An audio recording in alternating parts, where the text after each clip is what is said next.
नमस्कार, बहुत स्वागत है आप सभी का। मैं हूं आपके साथ ज्योति यादव। चलिए बुलेटिन की शुरुआत करते हैं। जिंद में एक जनसभा के दौरान मुख्यमंत्री नायब सिंह सैनी ने कहा कि संत श्री धन्ना भगत जी की भक्ति ने लोगों को ये सिखाया है कि ईश्वर के सामने सभी समान है, चाहे कोई राजा हो, चाहे कोई रंक हो, धनी हो या निर्धन हो। उन्होंने कभी भी जाति, धर्म और वर्ग के आधार पर भेदभाव नहीं किया है। जी का जन्म 1415 ईस्वी में राजस्थान के धुआं गांव में एक साधारण किसान परिवार में हुआ था, लेकिन उनकी शिक्षाएं आज भी प्रासंगिक है। उनका व्यक्तित्व पूर्णिमा के चंद्रमा की तरह शीतल और उज्जवल था। श्री धन्ना भगत जी विख्यात संत की रामानंदाचार्य जी के शिष्य थे। संत रामानंदाचार्य जी ने उत्तर भारत में भक्ति आंदोलन का व्यापक प्रचार प्रसार किया था। उनकी प्रेरणा से ही धन्ना भगत जी ने भक्ति आंदोलन का इतना प्रचार, इतना प्रसार किया। धन्ना भगत जी का जीवन सामाजिक समरसता का जीवंत उदाहरण हमें देखने को मिलता है। उनकी भक्ति ने लोगों को यह सिखाया कि ईश्वर के सामने सभी समान हैं, चाहे कोई राजा है, चाहे कोई रंक है, धनी है या निर्धन है, भगवान के लिए सभी एक समान है। उन्होंने कभी भी जाति, धर्म और या वर्ग के आधार पर भेदभाव नहीं किया है। उनकी भक्ति सभी के लिए थी और यही कारण है कि आज हर वर्ग और समुदाय के लोग उन्हें श्रद्धा के साथ याद करते हैं। उनकी शिक्षाएं हमेशा यही सिखाती हैं कि सच्चा सुख केवल परमात्मा की शरण में ही मिलता है। धन्ना भगत जी ने अपनी वाणी के माध्यम से समाज को एक दिशा और समाज में फैली हुई कुरीतियों को समाप्त करने का काम उन्होंने अपने समय के अंदर किया है। 36वें अंतर्राष्ट्रीय पर्यटन कार्यक्रम 13 देशों के 27 से ज्यादा प्रतिनिधियों ने कुरुक्षेत्र के पर्यटन स्थलों का अवलोकन किया। यहां आकर विदेशी प्रतिनिधियों को पवित्र ग्रंथ गीता के उपदेशों को जानने और कुरुक्षेत्र की हजारों वर्ष पुरानी सांस्कृतिक विरासत को देखने का अवसर मिला। तो वहीं इस प्रतिनिधि मंडल का जिला प्रशासन की तरफ से जोरदार स्वागत किया गया। इस प्रतिनिधि मंडल ने कोटे डी वाइवर और इक्वाडोर सहित कई देशों के प्रतिनिधित्व करने वाले प्रतिभागी कुरुक्षेत्र विश्वविद्यालय पहुंचे। ये कार्यक्रम लोकसभा के संसदीय लोकतंत्र अनुसंधान और प्रशिक्षण संस्थान के सहयोग से आयोजित किया गया। इस प्रतिनिधि मंडल ने कुरुक्षेत्र विश्वविद्यालय के धरोहर संग्रहालय और अवलोकन करने के बाद शेख चहली मकबरे और गीता ज्ञानम संस्था का अवलोकन किया है। तो वहीं इस संग्रहालय में भगवान श्री कृष्ण के विराट स्वरूप को देखने का अवसर मिला है।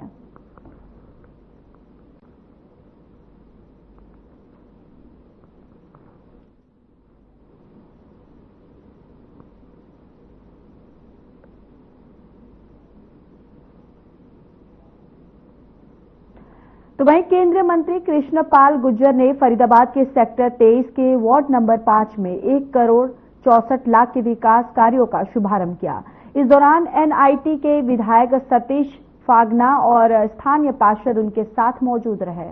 इस दौरान केंद्रीय मंत्री कृष्णपाल गुर्जर ने कहा कि इलाके में 1 करोड़ 20 लाख रुपए की लागत से 32 गलियों की आरएमसी के माध्यम से बनाया जा रहा है। तो वहीं साथ ही साथ इलाके में सौंदर्यकरण के लिए टाइल्स भी लगाए जा रहे हैं और इसके अलावा साथ ही साथ गर्मियों को देखते हुए लोगों को पानी की भी दिक्कत ना हो, इसके लिए 22 लाख रुपए की लागत से 2 ट्यूबवेल भी लगाए जा रहे हैं, जिससे लोगों को पानी की दिक्कत से निजात मिल सके। इसके साथ ही मंत्री कृष्णपाल गुर्जर ने कहा है कि ट्रिपल इंजन की सरकार लगातार काम कर रही है। देश में मोदी, प्रदेश में नायब सिंह सैनी और फरीदाबाद में चुने हुए विधायक, पार्षद और मेयर के नेतृत्व में तमाम काम किया जा रहा है।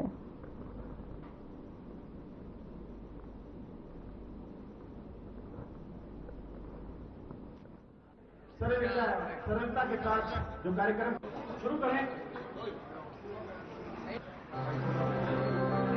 देखिए, आज वार्ड नंबर 23 में लगभग 1,64,00,000 के विकास कार्यों का शुभारंभ हुआ है। यहाँ से हमारे जयवीर खजाना जी पार्षद हैं और हमेशा जनसेवा में लगे रहते हैं।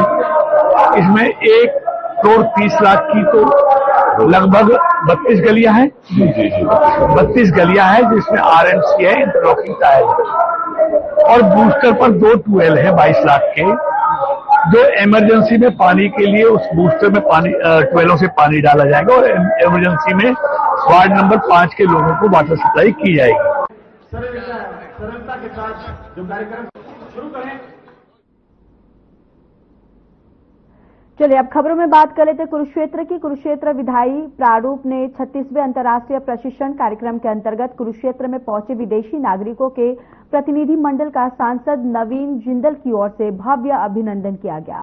सांसद नवीन जिंदल की तरफ से कार्यालय प्रभारी धर्मवीर सिंह ने प्रतिनिधि मंडल को वन वर्ल्ड और वन विजन के तहत बाबा साहेब अम्बेडकर के उल्लेखनीय योगदान के बारे में पूरी जानकारी दी और साथ ही उन्होंने नवीन जिंदल के व्यक्तित्व और कार्यशैली से अवगत करवाया। तो वहीं course director doctor KN Chaturvedi सहित 13 देशों के 28 संसदीय प्रतिनिधि मंडल ने कुरुक्षेत्र के विभिन्न स्थलों का दौरा किया।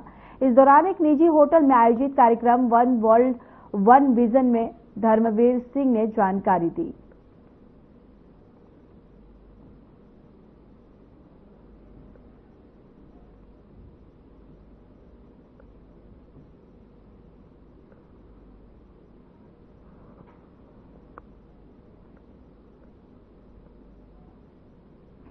महेंद्रगढ़ के मोदा आश्रम परिसर और परशुराम चौक पर सर्व समाज द्वारा महेश जोशी के भारतीय रेड क्रॉस सोसाइटी हरियाणा के जनरल सेक्रेटरी नियुक्त होने पर सम्मान समारोह का आयोजन किया गया।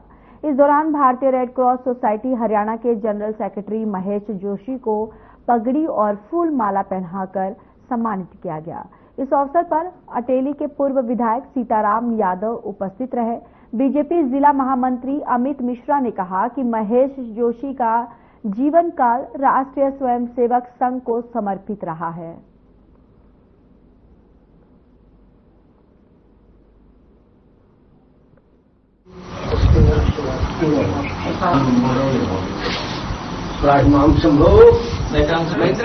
देखिए, पूरे महेंद्रगढ़ के लिए बहुत ही गर्व और गौरव का विषय है कि महेंद्रगढ़ की माटी के लाल आदरणीय श्री महेश जी जोशी, जो पूर्व में विद्यार्थी परिषद के कार्यकर्ता रहे, राष्ट्रीय स्वयंसेवक संघ में विभिन्न दायित्वों पर देश भर में जिन्होंने काम किया, ऐसे एक निष्ठावान कार्यकर्ता को संगठन ने सरकार में एक बड़ी जिम्मेदारी देकर, रेड क्रॉस सोसाइटी हरियाणा के महासचिव की बहुत बड़ी जिम्मेदारी है, ऐसी जिम्मेदारी देकर पूरे महेंद्रगढ़ का मान सम्मान बढ़ाया है।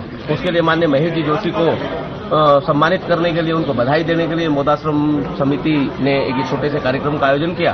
कार्यकर्ताओं को पार्टी के रूप में ऐसे कार्यकर्ताओं को सम्मान देते हैं जिससे सरकार के अंदर पारदर्शिता से काम हो सके, और मुझे जो दायित्व मिला है वो गरीब और असहाय लोगों की मदद करने के लिए मिला है। मैं पूरी कोशिश करूंगा कि ईमानदारी से, पारदर्शिता से वो काम हो सके और सही व्यक्ति के तक उसका लाभ पहुंच सके, सही व्यक्ति को उसका लाभ मिले। और आप सब लोग जो यहाँ के लोग मेरे से प्यार करते हैं, उन सबका प्रेम का रिश्ता बना रहे, मेरे पास एक अंकुश रहे, ताकि मैं ठीक दिशा में चलूं और अपना काम अच्छे से निभा सकूं। भारत माता की।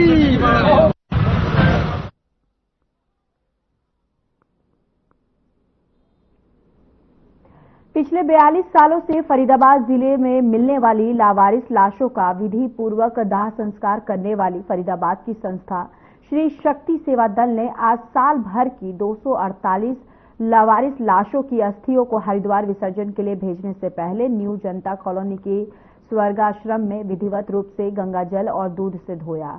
इस मौके पर धार्मिक सामाजिक संगठनों के लोगों के अलावा पूर्व शिक्षा मंत्री सीमा त्रिखा और शहर के गणमान्य व्यक्ति भी मौजूद रहे। सभी ने संस्था द्वारा किए जा रहे अनेक कार्यों को लेकर भूरी भूरी प्रशंसा की है। तो वहीं पूर्व शिक्षा मंत्री सीमा त्रिखा ने कहा है कि वो पिछले 22 वर्षों से हर साल अस्थि विसर्जन के कार्यक्रम में शामिल होती रही हैं। संस्था जिस तरह लावारिस शवों का दाह संस्कार कर उनकी अस्थियों का विसर्जन करता है, उसके लिए वह संस्था को तहे दिल से धन्यवाद करती हैं।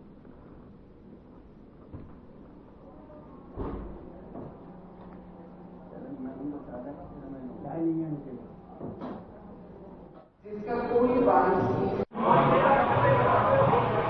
मैं श्री शक्ति सेवा दल के तमाम सदस्यों की, प्रधान जी की लीडरशिप में काम होता है, लेकिन उनको साथ लेते हुए सभी सदस्यों का दिल से आभार व्यक्त करती हूँ। मुझे लगातार 22 वर्ष हो गए इनके इस कार्यक्रम में शिरकत करते हुए, लेकिन ये जो पुण्य का काम ये करते हैं, मैं इनका आभार व्यक्त करती हूँ। इनकी वजह से हमें मौका मिलता है। बहुत सी दुनिया ऐसी है, जब हम इनके बीच में आते हैं तो हम ये बात को जानते हैं कि बहुत सारे लोग ऐसे हैं जिनको परिवार का कंधा भी नसीब नहीं होता, और परिवार वाले हो सकते हैं कुछ लोग ऐसे भी होंगे जिनको आज भी ढूंढ रहे होंगे, शायद घर आ जाएगा। कि आप देख रहे हैं मेरे बिल्कुल ठीक पीछे, जिनके आगे मैं खड़ा हूं, क्योंकि सिचुएशन यही है, मैं श्री भोले बाबा के आगे खड़ा हूं और इत्तेफाक से वो मेरे पीछे है, मगर वास्तविकता में हमारी जिंदगी के सफर में वो ही हमें चला रहे हैं। तो उनकी शरण में, उनके चरणों में आप देख रहे हैं बहुत सारी ऐसी अस्थियां हैं जिनके बारे में एक शब्द इस्तेमाल किया जाता है, लावारिस।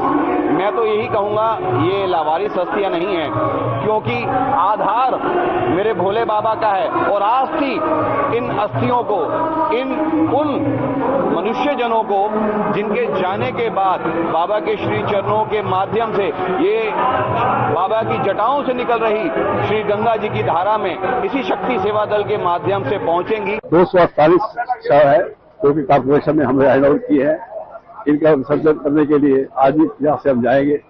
पूरा साल हम इनको रखते हैं अपने पास, और कोशिश यही होती है कि अगर कोई भी हमारे साथ प्रॉपर इंट्रोडक्शन देता है तो पुलिस के सहयोग से हम उनको वारिस को हैंड ओवर करते हैं, उनका जो सर्टिफिकेट होता है, क्योंकि 4 दिन के बाद तो बाड़ी संभाल ली जाती है। आज अभी आपने देखा होगा सभी समाज ने उनको गंगा जल, शहद, से स्नान करवाया है। अब इनको दोबारा से पैक करके रात को कंखल लेके जाएंगे।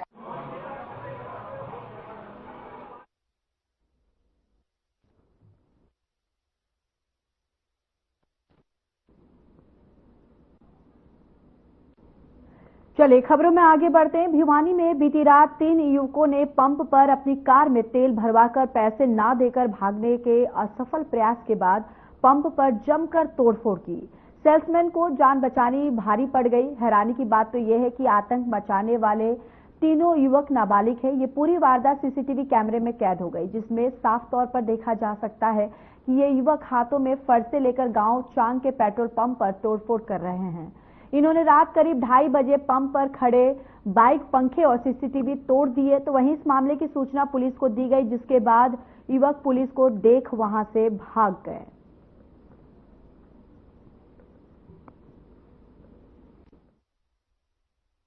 आज एक अनिल पुत्र राजवीर वासी चांग ने शिकायत दी है कि राजवीर फिलिंग स्टेशन है गांव चांग के अंदर जी, उसके अंदर रात 12 बजे 3 नौजवान लड़के काइटोटी गाड़ी के अंदर आए थे। इन्होंने गाड़ी में तेल भरवाने के बाद में गाड़ी भगाने की कोशिश की, बगैर पैसे दिए हुए थी। गाड़ी भगाने की कोशिश की, सेल्समैन ने गाड़ी को रोक लिया। उसके बाद में 112 के ऊपर कॉल की जी, गाड़ी आई। 112 के आने के बाद में तीनों लड़के मौके से भाग गए। करीब 2 घंटे बाद में जी वापिस आए हैं लड़के। हाथों में लाठी डंडे लिए हुए थे। जो पेट्रोल पंप पे बाइक खड़ी थी उसको तोड़फोड़ करके गए हैं। रात को गाड़ी आई i20 होंडा की, वो नु बोले भाई गाड़ी फुल कर दे। मैंने देखा भाई इसका तो नंबर प्लेट नहीं है, दिक्कत है। फिर मैंने ये कह के टाल दिया भाई मशीन कौन चलती, और वहाँ और के देखला। दोबारा फिर उन्होंने रिक्वेस्ट करी कि भाई मेरे बेबी बीमार है, नु हमने जाना है कि जरूरी है। तो फिर मैंने बोले पीछे मेरे बेबी गिरा खाता में फोन लगा दिया मेरे तो कान को उसने बोले देख के रंगा दी। फिर मैंने उसको गाल दिया तेल।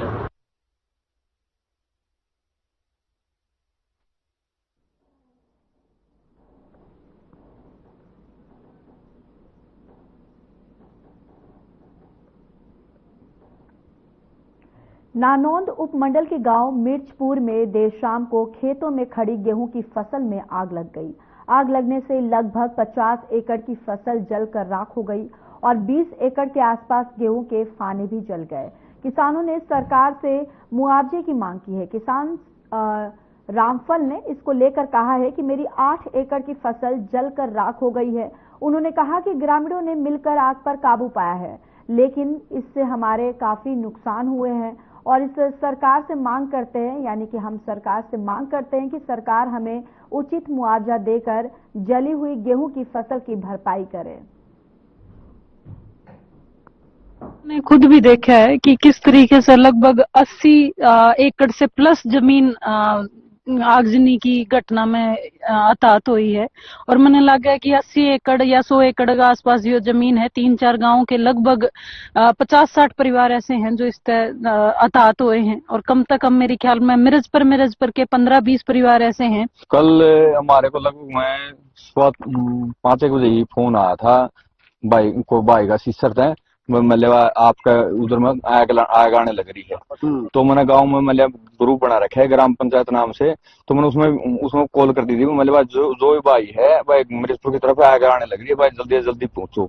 लगभग मैं 40 किलियां का लगभग मैं आज सुबह हमने पटवारी बुला के और नंबरदार बुला के गिरदौरी करवाई है और मौका पे जो अपने एग्रीकल्चर डिपार्टमेंट से हैं वो भी आए थे। कितना नुकसान हुआ? घटना जी आगजनी थी और हमारे 8-10 किले जले हैं गेहूं के। बुझी कैसे? बुझी तो जी 4-5 गाँव के आदमी थे, ट्रैक्टर थे, राजपुरा बैंड सीसर इंटल जजवान गांव मिर्चपुर के लोगों ने अपनी मेहनत से बुझाई। कुल कितने एकड़ का नुकसान हुआ? एकड़ तो जी पूरा मिर्चपुर का तो 60-65 एकड़ का है। का नाम क्या है? अनिल क्या नाम है? 30-35 किले जल गए कल मिर्चपुर। तो कैसे बताई जा रही है? कैसे पता नहीं सर, कह रहे करपैन कुरपन के उससे फाल्ट से कह रहे सर्किट हो गया उसको में करपैन में, उसके हिसाब से बता रहे थे। तो कैसे पता चला आपको, फिर कैसे इस पे काबू पाया गया? हमने जी तो सरपंच के ग्रुप से पता चला कि भाई क्या नाम है सीसर से आग जनी होगी और जल्दी जल्दी खेतों में पहुंचो।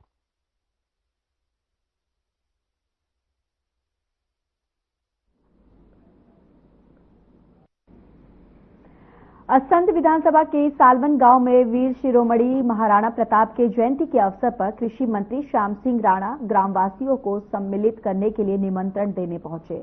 आपको बताते चले कि कैबिनेट मंत्री ने कहा कि महापुरुष किसी एक धर्म या संप्रदाय नहीं होते, वे सारे समाज के आदर्श रोल मॉडल होते हैं। उन्होंने कहा कि जिन किसानों की गेहूं की फसल जलकर नष्ट हुई है उनके लिए सरकार ने पोर्टल खोल दिया है।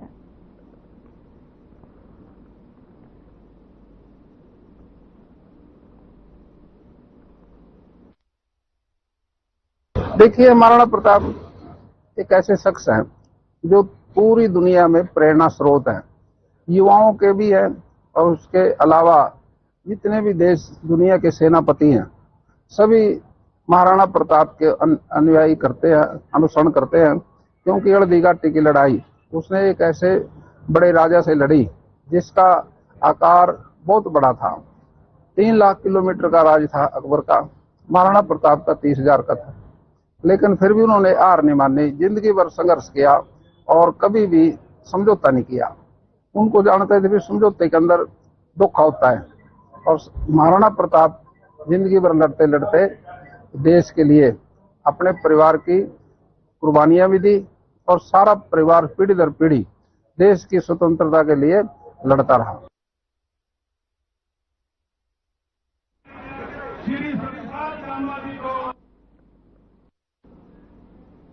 चलिए खबरों में बात कर लेते जुलाना की, जहां पर जुलाना क्षेत्र के बुआना गांव में होली के दिन हुए झगड़े में घायल व्यक्ति ने दम तोड़ दिया है। गौरतलब है कि बुआना गांव निवासी संजय ने पुलिस को शिकायत दी। इसको लेकर जुलाना थाना प्रभारी आशीष ने बताया है कि 14 मार्च होली के दिन बुआना गांव में झगड़े की सूचना पुलिस को मिली थी, जिस पर पुलिस मौके पर पहुंची और जिस दौरान झगड़े में घायल लोगों को PGIMS रोहतक में इलाज के लिए दाखिल करवाया गया। तो वहीं थाने में 11 नामजद और 40 अन्य के खिलाफ मामला दर्ज किया था और इस मामले में 8 लोगों को गिरफ्तार भी किया जा चुका है। तो वहीं इलाज के दौरान 72 वर्षीय ओम प्रकाश की मौत हो गई है। पुलिस ने इस मामले को अब हत्या की धाराओं को शामिल किया है।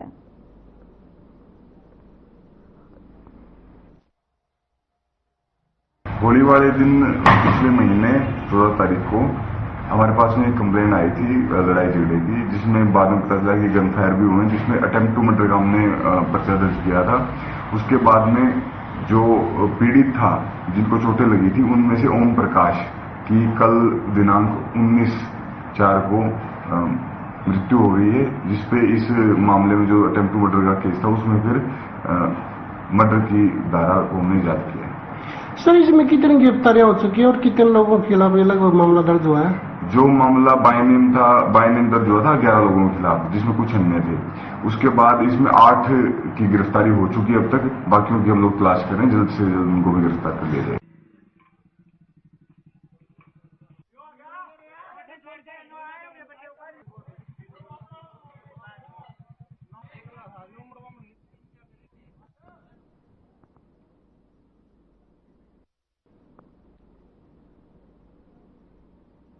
भयंकर गर्मी को लेकर लोग जूस का सहारा ले रहे हैं, तो कालांवाली में बिजली और पानी की समस्या से लोग परेशान हैं। कालांवाली में भयंकर गर्मी को लेकर लोग परेशान हैं। लोग गर्मी से बचने के लिए गन्ने के जूस और अन्य तरल पदार्थ का सहारा ले रहे हैं। तो वहीं लोगों का कहना है कि भयंकर गर्मी में बिजली और अपनी समस्या बनी हुई है, जिसको लेकर लोग परेशान हैं, क्योंकि पूरा बिजली और पानी लोगों को नहीं मिल रहा। तो वहीं बिजली के कट के भी, यानी कि जब बिजली जो है वो उसकी कटाई यहाँ पर ज्यादा हो रही है, जिसको लेकर लोग परेशान हैं। लोगों का कहना है कि गर्मी से बचाव के लिए जरूरी काम पर ही घर से निकले, नहीं तो घर में रहें, क्योंकि इस बार बहुत ज्यादा भयंकर गर्मी पड़ रही है। बुजुर्गों में छोटे बच्चों को भी गर्मी से बचने के लिए विशेष ध्यान रखना चाहिए।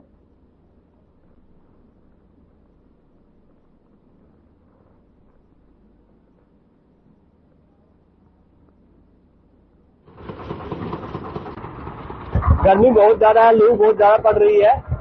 मेरा लोगों से यही है, जरूरी काम के लिए घर से बाहर निकले। और कालांवाली में लाइट के पानी की बहुत समस्या है, और यहाँ पे मतलब फ्रूट का और जो जूस का है वो सेवन लोग ज्यादा करें। मेरे यही सुझाव है। यहाँ पे इस समस्या के लिए सरकार को उचित कदम उठाने चाहिए। लोगों के वैसे भी कम मतलब जूस पियो, और गर्मी बहुत बढ़ रही है, और मतलब से ही बाहर निकलो। और गर्मी को लेकर पानी और बिजली भी कम आती है और पानी भी कम आता है। बिजली पानी की समस्या लेकर क्या कहना चाहेंगे सरकार से कह रहे हैं पानी भी बहुत आवे और बिजली भी सारा 24 घंटे रहे। गर्मी की तरह से जी काम गर्मी से बचाव रखना है तो अपना पूरे काम बढ़िया चलता है। अच्छा जूस बेचते हैं, ताजा जूस, सफाई का काम करते हैं, और मेरे पास बहुत ग्राहक आते हैं पूरे दिन। तो है हाँ, काम होता काम बहुत है अपने पास, बढ़िया काम करते हैं, बढ़िया ग्राहक होते हैं। तो गर्मी से बचाव रखते हैं सारे। बहुत गर्मी बढ़ रही है, अपना ताजा जो भी अपने पास। गर्मी के चलते ग्राहकों की आवाजाही में कितना फर्क पड़ा है? गर्मी से है ना, हवा तो गर्म हवा चलती है, गर्म हवा चलती है, तो सारे से ग्राहक बहुत परेशान है। गर्मी कड़ी महीने में पैनी थी, अज पई जाती है। लोगों को क्या संदेश देना चाहेंगे गर्मी के चलते? लोगों को क्या सरकार करे काम, जो बिजली पानी की बिजली पूरा मिल रहा है प्रबंध, न तो बिजली छे, न सूए नहर च पानी छे, कणक मची जांदियां लोकां दियां, किते पानी पीण नूं नहीं, जानवर मरी जांदे आ। सरकार से क्या अपील करना चाहेंगे? सरकार नूं कहने भी लाइट ते पानी देवे। और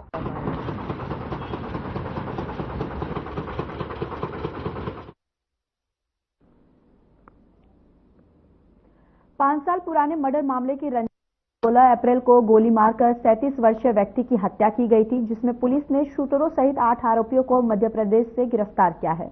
घटना वाले दिन बाइक सवार 3 युवकों ने दीपेंद्र उर्फ मोनू निवासी जाटौली को गोली मारी और महेंद्र निवासी उत्तर प्रदेश से मारपीट कर घायल किया था। गोली लगने से दीपेंद्र उर्फ मोनू की मौत हो गई थी। मृतक के भाई रोहित ने पुलिस को शिकायत दी थी, जिसके बाद मानेसर थाना पुलिस की टीम ने मामले की तहकीकात की और इसको लेकर इस मामले में 8 आरोपियों को ग्वालियर से काबू करने में बड़ी सफलता पुलिस को हासिल हुई है।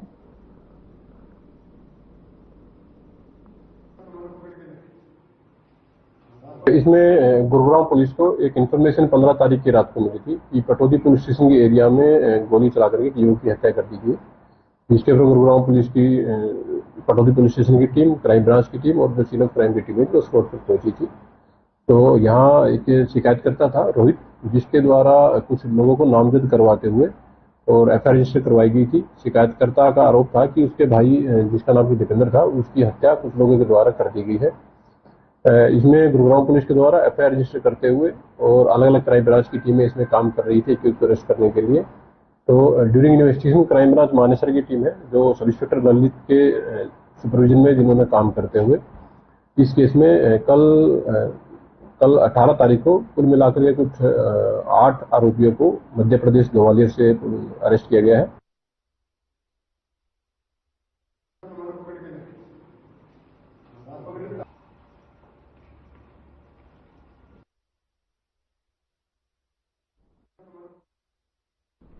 चलिए, इस बुलेटिन में इतना ही। बाकी देश और दुनिया की तमाम बड़ी खबरों के लिए जुड़े रहिए हमारे साथ। नमस्कार।